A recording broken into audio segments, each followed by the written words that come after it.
Welcome back to another Cavs game reaction. We have the Cavs jacket back on because last night the Cavaliers won a close one against Toronto in Cleveland. Final score of 105 to 102. So the Cavs getting back on the winning side of things last night, both in the individual game and on their overall record, as they're now 9-8 back over 500.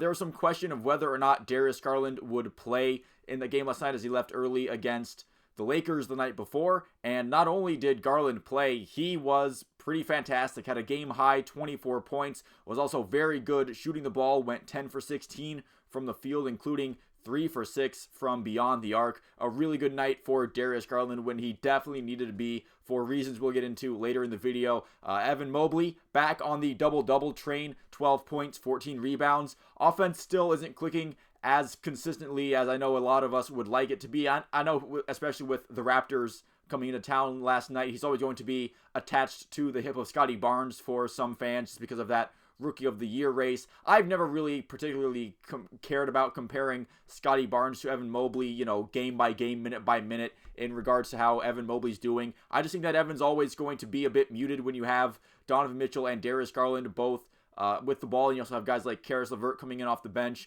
And when Evan Mobley misses some of the shots that he missed, that's going to make it all that much tougher for him to have those big offensive nights. And Scotty Barnes' defense has also improved tremendously. But again, I'm never going to be bemoaning a player who's been almost an automatic double-double lately. I feel like Evan Mobley is doing pretty good things for the Cavaliers. Is he as dynamic as Scotty Barnes is right now? No, but again, I've never been one to be. I've never flipped over to a Raptors game I'm not interested in just to see what Scotty Barnes is doing. It's not anything that's going to get me to lose sleep as a Cavs fan or whatever. I just think that Evan Mobley has a good role in this Cavs team as it is, and I hope he does take some next steps in his offensive production and what he can do as a player as his career grows, obviously. But I'm confident in what Evan Mobley can do for this Cavs team right now, and that's where I'm going to focus my attention to in regards to Evan Mobley in that sense.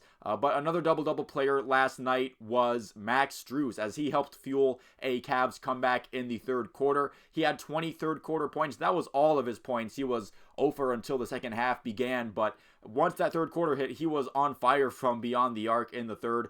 Pretty much even his heat checks were going in. Where there was a shot that he kind of just threw up there, and it managed to go in. Max Strus had 11 rebounds and 5 assists as well. So Max Strus continuing to be a very solid addition from this offseason by this front office, hopefully for years to come now, where it looks like he's definitely providing a lot of outside shooting threats that the Cavs were really looking for and really missing when you had Isaac Okoro starting last season, where he'd kind of sit in the corner and the offense knew they could sag off him a little bit. With Max Strus, definitely a bit of a different story when all of the starting 5 guys are healthy. And while Jarrett Allen did not get in on the double-double party, he did go 9 for 10 shooting, including 18 points, was really solid in the paint on both ends of the floor, not just scoring, but had a couple of nice assists as well. Defensively solid too, obviously, as Jarrett Allen is known to be. I also want to shout out Tristan Thompson's effort. He did only get 8 minutes, but he had 4 offensive rebounds, and some of the second chance points that the Cavs got down the stretch really helped them out. Even though I think, looking at the pure numbers, the Raptors out offensive rebounded the Cavs definitely used their second chance opportunities to keep themselves, obviously keep that game very, very close, and that's what helped them close it out at the end. Also, I want to thank Toronto for trusting in Gary Trent Jr. to try to make that final play to try to tie the game late, and he stepped out of bounds before he even shot it, which the shot in and of itself was a terrible attempt, went off the side of the backboard, but that's neither here nor there. Something that also helped the Cavaliers out was Toronto missing their free throws. By the final score, this was a 3-point game, and the Raptors ended up missing 9 free throws. So Toronto kind of being their own worst enemy in that regard there. I'm not going to comment on the free throw disparity other than just pointing out that Toronto got 29 free throws and the Cavs got 6. I'm just going to leave that there as it is. Isaac Okoro only got 10 minutes as they ease him back into the lineup, although someone that I really would have liked to see more of in this game was Craig Porter Jr.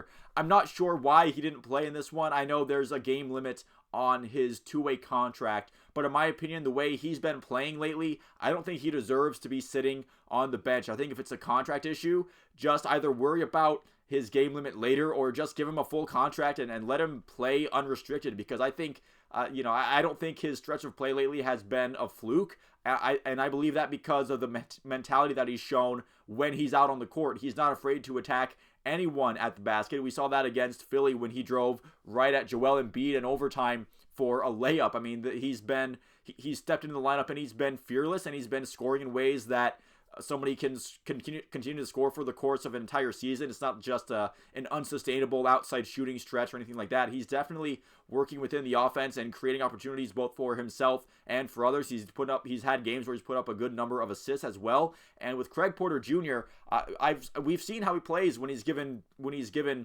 more minutes than we thought he was going to be getting this year as an undrafted rookie.